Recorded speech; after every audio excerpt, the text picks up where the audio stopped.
ગોપાલભાઈ આમ આદમી પાર્ટીને ક્યારેય ઊભી નહીં થવા દે। ગોપાલભાઈએ કોઈ કોન્ટેક્ટ ત્યાં તો નથી કર્યો, પણ અમને વચ્ચે જાણવા મળ્યું હતું પ્રવીણભાઈની મુલાકાત કરવાની ટ્રાય કરીને મુલાકાત ન આપી। મુલાકાત ન આપી એ ખબરને એમને ટ્રાય કરીને એ પણ અમે જેલમાં ગયા પછી 2 મહિના પછીની ટ્રાય હતી। આ 2 મહિના સમયગાળા દરમિયાન ક્યાં હતા? બીજું કે એને નથી આવવા દીધા, પરંતુ જે વકીલો પાર્ટી તરફથી છે કમસે કમ વકીલોને તો મોકલવા હતા।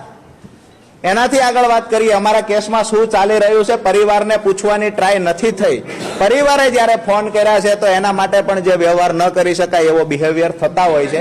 મેં પહેલા જ કહ્યું કે જે મોઢે પાંચ ચાવ્યા એ મોઢે કોલસો ચાવવાનો મતલબ નથી, પરંતુ પાર્ટીમાંથી જે લોકો ગયા છે એને ક્યારેય લગભગ બીજા કોઈની વાત નથી કરી। શા માટે એને તકલીફ છે એ મને સમજાતું નથી, પણ હું એક વાત ચોક્કસથી કહીશ કે ગોપાલભાઈ આમ આદમી પાર્ટીને ક્યારેય ઊભી નહીં થવા દે। પ્રવીણભાઈ એવું કહે છે કે રાજુભાઈ ત્યારથી ચિંતામાં હતા। મને તો ચિંતા એ વાતની હતી કે 4.5 મહિનામાં મારી પાર્ટીનો એક પણ વકીલ અહીંયા મળવા શા માટે નથી આવતો।